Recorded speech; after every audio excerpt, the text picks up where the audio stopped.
အားလုံးပဲမင်္ဂလာပါကျွန်တော်ရဲ့ YGS Sport Channel ကနေပြီးတော့ပြန်လည်ကြိုဆိုလိုက်ပါတယ်ဒီကနေ့မှာဆိုလို့ရှိရင်ဒီစနေနေ့ဖြစ်တဲ့ကြောင့်မလို့မို့ကျွန်တော်ညီကိုတို့အတွက်ရွေးချယ်ပေးထားတဲ့ပွဲစဉ်အကျိုးရှိပါတယ်ကျွန်တော်ရဲ့ဗီဒီယိုကိုညီကိုတို့ကအဆုံးထိကြည့်ပြီးတော့ဒီကဲလုံးမို့အကြိုက်ချတူပဲဆိုလို့ရှိရင် like လန်ပြီးတော့ကစားလို့ရပါတယ်ဗီဒီယိုကိုကျွန်တော်ရဲ့ channel ကို like and subscribe မလုပ်ရသေးဘူးဆိုလို့ရှိရင်လည်း like and subscribe လေးလုပ်ထားဖို့အတွက်တောင်းဆိုချင်ပါတယ်ခင်ဗျာ Okay ကျွန်တော်ပထမဆုံးရွေးချယ်ပေးခြင်းတဲ့အသင်းကတော့မြန်မာစံတော်ချိန်ည8:00နာရီခွဲမှာကစားမယ် Newcastle အသင်းနဲ့ Brighton တို့ရဲ့ပွဲစဉ်ကိုကျွန်တော်ရွေးချယ်ပေးခြင်းပါတယ်ဒီပွဲမှာဆိုလို့ရှိရင် Newcastle ကနေပြီးတော့ level 20 ချုံးဆိုပြီးတော့ကြီးပေါက်ထားတာတွေ့ရတယ်ဂိုးပေါင်းကတော့3လုံး30အနိုင်ဆိုပြီးတော့ကြီးပေါက်ထားတာကိုတွေ့ရတယ်ခင်ဗျာNewcastle ရဲ့နောက်ဆုံးကစားခဲ့တဲ့9ပွဲမှာဆိုလို့ရှိရင် Newcastle ဟာဒီ9ပွဲစလုံးကိုရှုံးထားတယ်သူတို့အရင်ဘက်က Arsenal ကို 1-0 နဲ့ရှုံးနေထားတယ်ပေါ့နော်9ပွဲမှာဆိုလို့ရှိရင်သူတို့ကန်ခဲ့တဲ့9ပွဲမှာဆိုလို့ရှိရင်9ပွဲစလုံးရှုံးနေထားတာတွေ့ရတယ်တစ်ဖက်က Brighton အသင်းကတော့ပေါ့နော်ဒီနောက်ဆုံးကစားခဲ့တဲ့9ပွဲမှာဆိုလို့ရှိရင်4ပွဲအထိနိုင်ထားပြီးတော့တပွဲကိုသူတို့ Tottenham Hotspur အသင်းကိုတပွဲကိုတေချထားတယ်ပေါ့နော်တပွဲတေချထားတယ်အရင်ဘက်က Chelsea ကိုအိမ်ကွင်းမှာ C3 နဲ့ပေါ့နော် clean sheet နဲ့သူတို့ clean sheet ရပြီးတော့အနိုင်ယူခဲ့တယ်ပေါ့နော်Okay ဒီနှစ်သင်းပေါ့နော်ဒီနှစ်သင်းရဲ့ထိတိုက်တွေ့ဆုံမှုကိုကြည့်မယ်ဆိုလို့ရှိရင်ဒီနှစ်သင်းอ่ะပေါ့နော်ဒီNewcastle ဆိုလို့ရှိရင်သူတို့အိမ်ကွင်းပေါ့နော်သူတို့အိမ်ကွင်းကိုဒီ Saint James Park ကိုနော်ဒီ Saint James Park ကိုလာရောက်ဒီကစားဒီပါတယ်Brighton အသင်းဟာဆိုလို့ရှိရင်လာရောက်ကစားမှာဆိုလို့ရှိရင် Brighton အသင်းကနေပြီးတော့ဒီ Newcastle အသင်းကိုပေါ့နော်၄ချိန်ထိအောင်နိုင်ထားတယ် Newcastle အသင်းကတော့သူတို့အိမ်ကွင်းမှာ Brighton ကိုလက်ခံပြီးတော့ကစားရမှာဆိုလို့ရှိရင် Brighton ကို3ချိန်ပဲနိုင်ထားပြီးတော့3ချိန်တည်ကြထားတယ်ပေါ့နော် Newcastle ရဆိုလို့ရှိရင်ဒီနှစ်ပေါ့နော်ဒီရာသီမှာဆိုလို့ရှိရင်ခြေစွမ်းကကျဆင်းနေတဲ့ဒီအသင်းတစ်သင်းဖြစ်တယ်ယခုလက်ရှိအဆင့်15မှာရောက်ရှိနေပြီးတော့ရမှတ်42မှတ်ပဲစုဆောင်းနိုင်တဲ့အနေအထားဖြစ်တယ်ဒီ Newcastle ရဲ့ပေါ့နော်ဒီဟာဒီအိမ်ဝင်းခြေစမ်းတွေကိုကြည့်မယ်ဆိုလို့ရှိရင်စုစုပေါင်းအိမ်ဝင်းမှာ18ပွဲကစားရမှာ10ပွဲနိုင်ထားပြီးတော့2ပွဲတည်ကြတာတယ်9ပွဲရှုံးတာတယ်ဂိုးကတော့30သွင်းထားပြီးတော့28ဂိုးထိပြန်ပေးထားရတယ်ပေါ့နော်Okay Brighton တင်းကတော့ပေါ့နော် Brighton တင်းကတော့ဒီဟာဒီမှာဒီတော်တော်စွမ်းဆောင်ရည်ကောင်းတဲ့အသင်းလို့ပြောလို့ရတယ်အဆင့်6နေရာမှာရက်တည်နေပြီးတော့ရမှတ်90အထိရရှိနေတဲ့အသင်းဖြစ်တယ်ဒီ Brighton အသင်းရဲ့ပေါ့နော်ဒီအဝေးကွင်းလောက်အောက်ကြည့်မယ်ဆိုလို့ရှိရင် Brighton အသင်းဟာစုစုပေါင်းအဝေးကွင်း18ပွဲကစားထားမှာ9ပွဲနိုင်ထားတယ်9ပွဲတည်ကြတာပြီးတော့9ပွဲရှုံးထားတယ်ဒီ22ဂိုးတွင်းထားပြီးတော့22ဂိုးပြန်ပေးရတယ်ပေါ့နော်ဒီပုံစံတိုင်းဆိုလို့ရှိရင်အဝေးကွင်းခြေတန်းကတော့တိတ်ပြီးတော့အားရစရာမရှိသေးဘူးပေါ့နော်သူတို့နှစ်သိန်းထိတဲ့လူစုံကိုကြည့်မယ်ဆိုလို့ရှိရင်ခုနကပြောသလိုပဲ Brighton က4ချိန်နိုင်ထားတယ်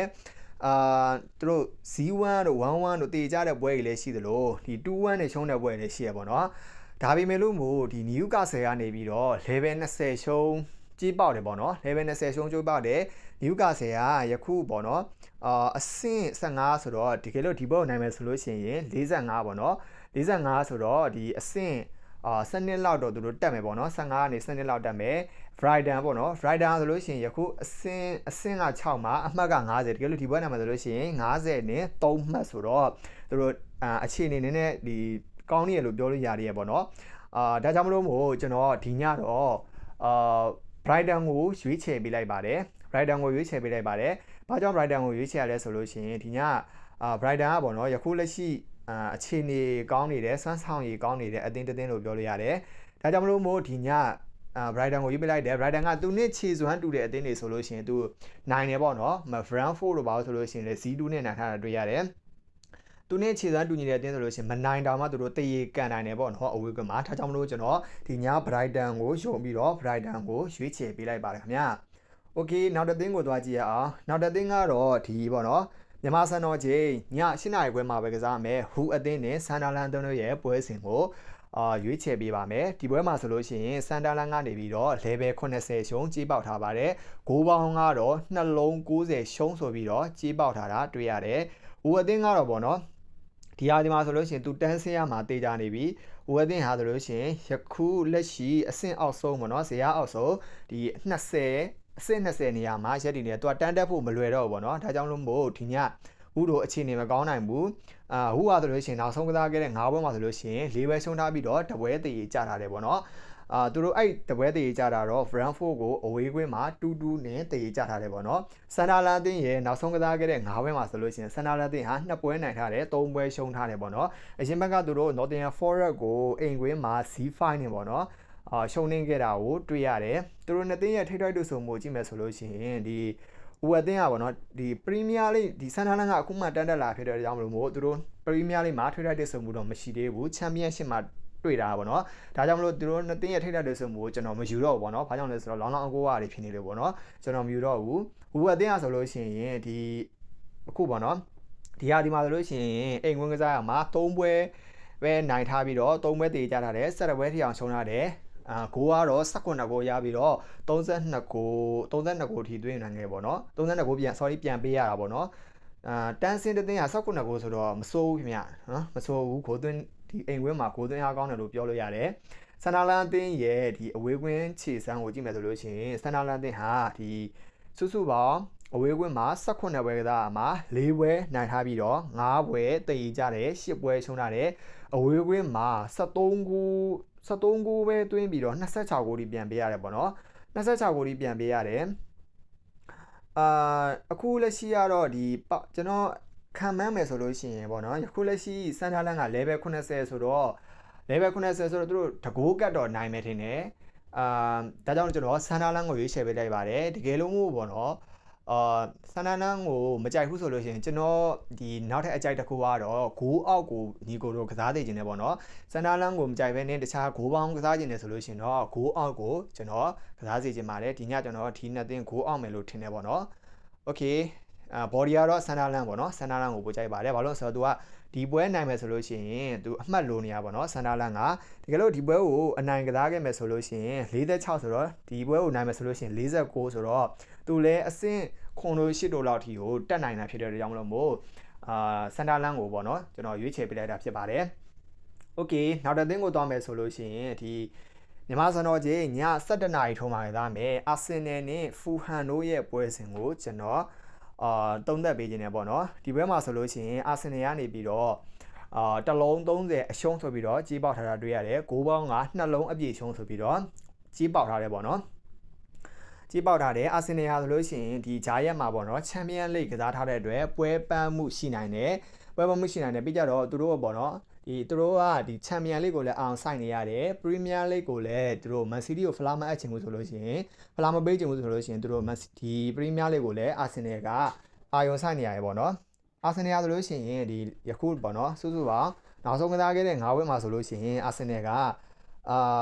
2ပွဲတည်ကြထားတယ်2ပွဲရှုံးထားပြီးတော့တပွဲနိုင်ထားတယ်သူတို့နိုင်တာကတော့ဒီအရင်ဘက်ကပေါ့နော်နယူကာဆယ်ကို 1-0 နဲ့အိမ်ကွင်းမှာနိုင်တယ်ပေါ့နော်သူတို့ဂျာယက်ကချန်ပီယံလိဂ်ကစားထားတဲ့အတွက်ကြောင့်လို့မို့အီဒီကိုကို1-1တည်ကြထားတယ်ပေါ့နော်ဒါကတော့ညီကိုတို့တည်မှာပေါ့နော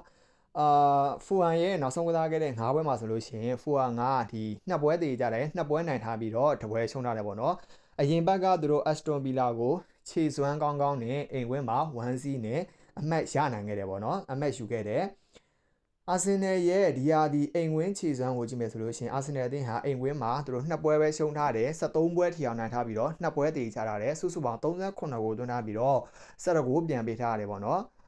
်ကျွန်တော်အထင်တော့ပေါ့နော်အာဆင်နယ်ဆိုလို့ရှိရင်ဒီပွဲမှာဒီကျွန်တော်ပြောခဲ့သလိုပဲ80 conversion နဲ့ပြောခဲ့သလိုပဲပေါ့နော်80 conversion တင်နေပြောခဲ့သလိုပဲအာဆင်နယ်ဆိုလို့ရှိရင်တကိုးသွင်းပြီးလို့ရှိရင်သူတို့ကစားသမားတွေတိုက်စစ်တွေကတကိုးသွင်းပြီးလို့ရှိရင်နောက်ထပ်ဂိုးမသွင်းတော့ဘူးနားနေရပေါ့ဒီဂိုးရက်ထားတယ်ပေါ့နော်ဂိုးရက်ထားကိုတွေ့ရတယ်ထပ်မသွင်းနိုင်တော့ဘူးပေါ့နော်ဖူဟန်အသင်းကပေါ့နော်ဖူဟန်အသင်းရဲ့ဒီဟာဒီအဝေးကွင်းခြေစမ်းကိုကြည့်မယ်ဆိုလို့ရှိရင်ဖူဟန်အသင်းဟာစုစုပေါင်း19ပွဲကစားမှာ4ပွဲပဲနိုင်ထားတယ်4ပွဲတည်ကြထားတယ်9ပွဲရှုံးထားတယ်16ပွဲသွင်းထားပြီးတော့28ဂိုးထိ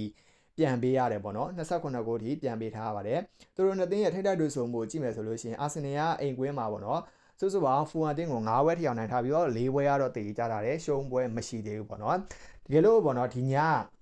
အာဆင်နယ်ကဒီပရီးမီးယားလိဂ်ဖလားလို့ကျင်တယ်ဆိုလို့ရှိရင်ဒီအသင်းကိုဒီပွဲကိုလည်းအောင်ဆိုင်ရပါပေါ့နော်အာဆင်နယ်ကဒီနောက်လာမယ့်ပွဲတွေမှာအကုန်လုံးအောင်ဆိုင်ရမယ်ဒါကြောင့်မလို့မို့သူတို့ဒီညလည်းအနိုင်လောက်ပဲကန်မယ်ထင်တယ်ဂိုးအများကြီးမသွင်းတော့ဘူးအနိုင်ပဲကန်မယ်ထင်တယ်တကူလောက်ပဲသွင်းပြီးတော့နယူကာဆယ်လို့ထိုးလို့ပဲနယူကာဆယ်အသင်းနဲ့ကန်တယ်လို့ပဲတကူပဲသွင်းပြီးတော့သူတို့နားထားမယ်ထင်တယ် ဒါကြောင့်လို့မို့တလုံး30အရှုံးလဲဆိုလို့ရှိရင်တော့ဖူဟန်ဘက်မှာနေပြောတယ်ဗျကျွန်တော်ဖူဟန်ဘက်ကိုပဲရွေးချယ်ပေးလိုက်ပါတယ်ဂိုးပေါင်းကတော့ကျွန်တော်ဒီနေ့တင်းကပေါ့နော်များသောအားဖြင့်တွေ့လို့ရှိရင်ဂိုးအောက်တာများတယ်ပေါ့နော်ဂိုးအောက်တာများတယ်နှလုံးအပြည့်ရှုံးဆိုတော့ဒီဂျင်းလေးဆိုလို့ရှိရင်တော့ကျွန်တော်ထင်တော့ဂိုးအောက်အောင်မယ်ထင်တယ်ဒီနေ့တင်းဒါပေမဲ့တော့အကြိုက်ဆုံးကတော့ဒီညဖူဟန်ကိုပဲအကြိုက်ဆုံးဖြစ်ပါတယ်ဘာကြောင့်လဲဆိုတော့ဒီအာဆင်နယ်ဟာပေါ့နော်ဒီ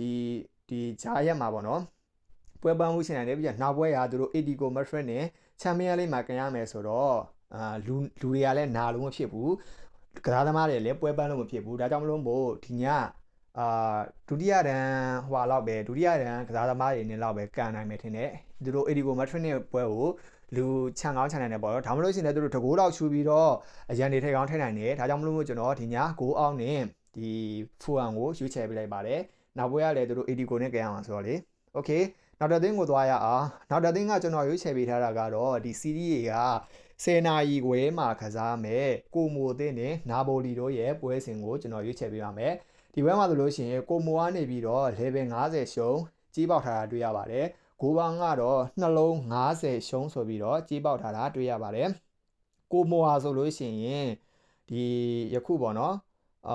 ကိုမိုပေါ့နော်ဒီနောက်ဆုံးကစားရတဲ့5ပွဲမှာဆိုလို့ရှိရင်သူ3ပွဲတရားရှုံးထားတယ်တပွဲသေးကြထားတယ်တပွဲနိုင်ထားတယ်ပေါ့နော်သူတို့နိုင်တာကတော့အရှင်ဘက်ကဒီဂျီနိုအာကို C2 နဲ့အဝေးကွင်းမှာနိုင်တယ်ပေါ့နော်နာပိုလီတင်းကတော့ဒ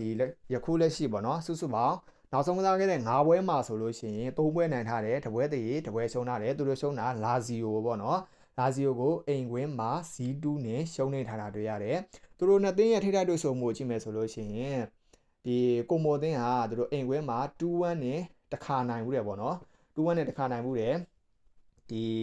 ီနာပိုလီကပေါ့နော်အခုအဆင့်2နေရာမှာရပ်တည်နေပြီးတော့34ပွဲမှာ69မှတ်စီစောင်းနိုင်တယ်ဒီပွဲနိုင်ခဲ့မယ်ဆိုလို့ရှိရင်82မှတ်ပေါ့နော်82မှတ်ပွဲစဉ်တွေကဒီအီတလီစီးရီးကတိတ်မကြံတော့ဘူးပေါ့နော်စုစုပေါင်း3ပွဲပဲကြံတော့တယ်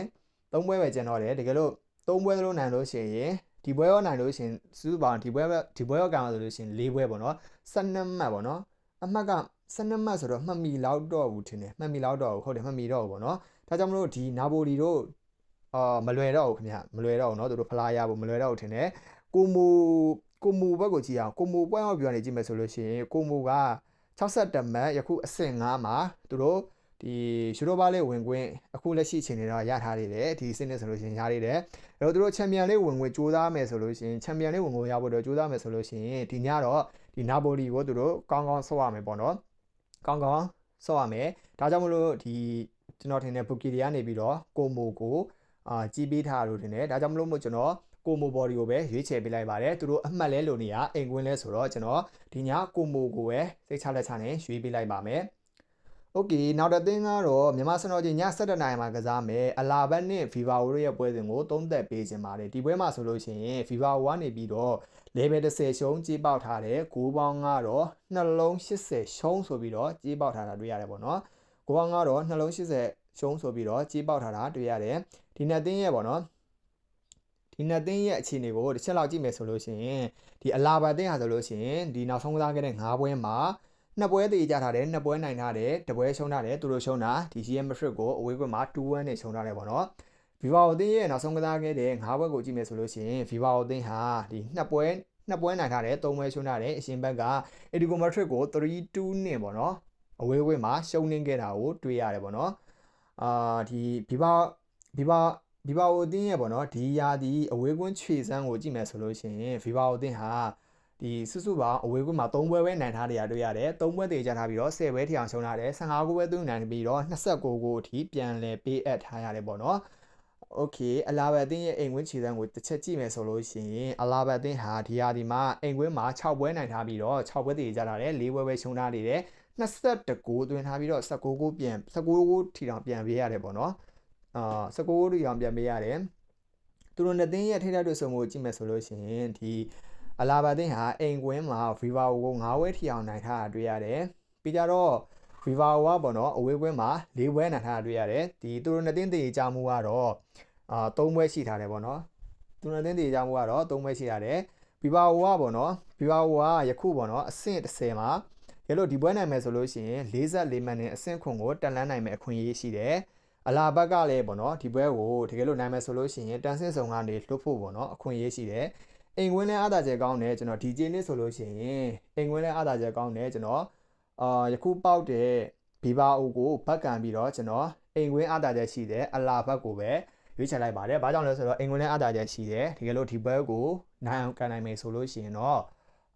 သူတို့တန်းဆင်းဆောင်ကနေလွတ်ဖို့အခွင့်အရေးရှိတယ်ပေါ့နော်ဒါကြောင့်ကျွန်တော်အလာဘက်ကိုရွေးချယ်ပေးလိုက်ပါတယ်ဂိုးပေါင်းကတော့ကျွန်တော်ဂိုးအောက်ကိုပဲကြိုက်ပါတယ်ပေါ့နော်ဒါပြန်လို့မို့တိတ်တော့စိတ်မချရဘူးပေါ့နော်ဘာလို့ဆိုတော့တူနတင်းကဒီ 1C11 နဲ့ပြီးတဲ့ပွဲတွေရှိပေမဲ့လို့မို့21နဲ့2112ပြီးထားတဲ့ပွဲတွေကလည်းရှိတာဆိုတော့ကြောင့်မလို့မို့ဂိုးပေါင်းကတော့ဂိုးအောက်ကိုကြိုက်ပြီးမဲ့လို့မို့တိတ်တော့ပေါ့နော်ကန်ဆိုရင်တော့ဂိုးပေါ်သွားနိုင်တယ်ပေါ့နော်2112ဖြစ်သွားနိုင်တယ်ဒါကြောင့်မလို့ကျွန်တော်ကြိုက်ဆုံးကတော့အလာဘက် body ကိုပဲကြိုက်ပါတယ်ဒါလို့ဂိုးပေါင်းကစားခြင်းနဲ့ဆိုလို့ရှိရင်တော့ဂိုးအောက်ကိုရွေးချယ်ပေးလိုက်ပါတယ်ပေါ့နော်ကိုကကိုရွေးချယ်ပေးလိုက်ပါโอเคနောက်တစ်သင်းထပ်ရွေးပေးမယ်ဆိုလို့ရှိရင်နောက်တစ်သင်းကတော့ဒီမြန်မာစံတော်ချိန်ည8:45မှာကစားမယ်ဗလင်စီယာအသင်းနဲ့အဒီဂိုမက်ထရိုရဲ့အဒီဂိုမက်ထရစ်အသင်းတို့ရဲ့ပွဲစဉ်ကိုကျွန်တော်သုံးသပ်ပေးကြပါတယ်ဒီပွဲမှာဆိုလို့ရှိရင်ထူးထူးဆန်းဆန်းဗလင်စီယာကနေပြီးတော့1+60ဆိုပြီးတော့ကြီးပေါက်ထားတာတွေ့ရတယ်ဂိုးပေါင်းကတော့380အနိုင်ဆိုပြီးတော့ကြီးပေါက်ထားတာတွေ့ရတယ်ပေါ့နော်ဒီနှစ်သင်းပေါ့နော်ဒီနှစ်သင်းရဲ့ပေါ့နော်အခြေအနေပေါ့နော်ဒီနောက်ဆုံးကစားခဲ့တဲ့9ပွဲကိုကြည့်မယ်ဆိုလို့ရှိရင်ဗလင်စီယာကနောက်ဆုံးကစားခဲ့တဲ့9ပွဲမှာ2ပွဲနိုင်ထားတယ်2ပွဲရှုံးထားတယ်2ပွဲတည်ကြထားတယ်ပေါ့နော်အီဒီဂိုမက်ထရစ်တင်ကတော့ဒီနောက်ဆုံးကစားခဲ့တဲ့9ပွဲမှာ2ပွဲနိုင်ထားတယ်2ပွဲပဲနိုင်ထားတယ်2ပွဲတည်ကြထားပြီးတော့2ပွဲရှုံးထားတယ်ပေါ့နော်အီဒီဂိုမက်ထရစ်တင်ကဂျာယက်မှာအာဆင်နယ်နဲ့ချန်ပီယံလိဂ်ကန်ထားရတဲ့ကြောင့်မလို့မို့သူတို့ကစားသမားတွေသူတို့အဓိကကစားသမားတွေကိုဒီအနာပေးနိုင်ပွဲရှိတယ်ဒီညမှာဆိုလို့ရှိရင်ပေါ့နော်ပြီးကြတော့သူတို့ပရီးမီးယားလိဂ်ကလည်းပေါ့နော်sorry ပရီးမီးယားလိဂ်တာဖြစ်နေလီလာလီဂါမှာလည်းပေါ့နော်ချန်ပီယံစုကလည်းဝင်းနေပြီပြီးကြတော့ချန်ပီယံလိဂ်ဝင်ခွင့်ရဖို့တော့ကလည်းတေချာနေဖြစ်တဲ့ကြောင့်မလို့မို့ဒီပွဲကိုသူတို့တိတ်ပြီးတော့အာယုံဆိုင်မှာမဟုတ်ဘူးသူတို့လိုချင်နေတဲ့ချန်ပီယံလိဂ်ဖလားရဖို့အတွက်ပဲသူတို့အာယုံဆိုင်မှာဖြစ်တဲ့ကြောင့်မလို့မို့ဒီနောက်ပွဲအတွက်လူချန်မှာပေါ့နော်ဒီညတေချာပေါ့အရန်နေနဲ့ကစားလာလိမ့်မယ်ဒီနှစ်သင်းရဲ့ပေါ့နော်ထိတိုက်တွေ့ဆုံမှုကိုကြည့်မယ်ဆိုလို့ရှိရင်ဒီထိတိုက်တွေ့ဆုံမှုမှာလည်းပဲဒီဗလင်စီယာကပေါ့နော်အိမ်ကွင်းမှာအနိုင်ရရှိမှုက4ချိန်ရှိတယ်တေးကြမှုကတော့6ချိန်ရှိတယ်ပေါ့နော်အီဒီဂိုမက်ထရစ်တင်ကတော့ဒီအနိုင်ရရှိမှုက9ချိန်ရှိတယ်ပေါ့နော်သူကအသင်းကြီးဆိုတော့9ချိန်ရှိထားတယ်ဗလင်စီယာလည်းပေါ့နော်ယခုလက်ရှိကတော့အဆင့်7 39မှတ်ရရှိထားတဲ့အသင်းဖြစ်တယ်အဆင့်7နဲ့39မှတ်ရရှိနေတဲ့အသင်းဖြစ်တယ်တကယ်လို့ဒီပွဲနိုင်မယ်ဆိုလို့ရှိရင်42မှတ်နဲ့အဆင့်9ပေါ့နော်အဆင့်9ထိတက်လန်းနိုင်မဲ့အခွင့်အရေးရှိတဲ့အတွက်ကြောင့်မလို့မို့ဗလင်စီယာကိုပေါ့နော်ကျွန်တော်ဒီညရွေးချယ်ပေးခြင်းတယ်ပေါ့နော်အီဒီဂိုကပေါ့နော်နောက်ပွဲမှာချန်ပီယံလိပွဲစဉ်ရှိတဲ့အတွက်ကြောင့်မလို့မို့ဒီညအရန်နေနဲ့ကံမှာဖြစ်တဲ့အတွက်ကြောင့်မလို့မို့ကျွန်တော်ဒီညအီဒီဂိုကိုဘက်ကန်အီဒီဂိုကိုမရွေးဘဲနဲ့ကျွန်တော်ဒီညဗလင်စီယာကိုပဲရွေးချယ်ပေးခြင်းပါတယ်โอเคကျွန်တော်ရဲ့ရွေးချယ်မှုကတော့ဒီလောက်ပါပဲခင်ဗျာကျွန်တော်ရဲ့ရွေးချယ်မှုတွေကိုပြန်ပြီးတော့ပြောရမယ်ဆိုလို့ရှိရင်နျူကာဆယ်နဲ့ Brighton ပွဲမှာဆိုလို့ရှိရင်ကျွန်တော် Brighton ကိုရွေးချယ်ပေးလိုက်ပါတယ်ဦးနဲ့ဆန်ဒါလန်ပွဲစဉ်မှာဆိုလို့ရှိရင်ဆန်ဒါလန်ပွဲစဉ်ကိုရွေးချယ်ပေးပြီးတော့အာဆင်နယ်နဲ့ဖူဟန်ပွဲစဉ်မှာဆိုလို့ရှိရင်ဖူဟန်ကိုရွေးချယ်ပေးလိုက်ပါတယ်ကိုမိုနဲ့နာပိုလီပွဲစဉ်မှာဆိုလို့ရှိရင်ကိုမိုအသင်းကိုရွေးချယ်ထားပြီးတော့ဗလင်စီယာနဲ့အီဒီဂိုမက်ထရစ်အသင်းမှာဆိုလို့ရှိရင်ဗလင်စီယာအသင်းကိုရွေးချယ်ပေးထားပါတယ်အလာဘက်နဲ့ဗီဘာအသင်းမှာဆိုလို့ရှိရင်လည်းအလာဘက်ကိုရွေးချယ်ပေးထားပါတယ်ခင်ဗျာအောင်မြင်ကြပါစေခင်ဗျာကျွန်တော်ရဲ့ channel ကို like and subscribe လုပ်ရရင် like and subscribe လုပ်ထားပြီးတော့ဒီပေါ့နော်လူဒီလေးကိုလည်းပဲဖွင့်ထားပါအောင်ခင်ဗျာအားလုံးကိုကျေးဇူးတင်ပါတယ်ဒီလောက်ပါပဲ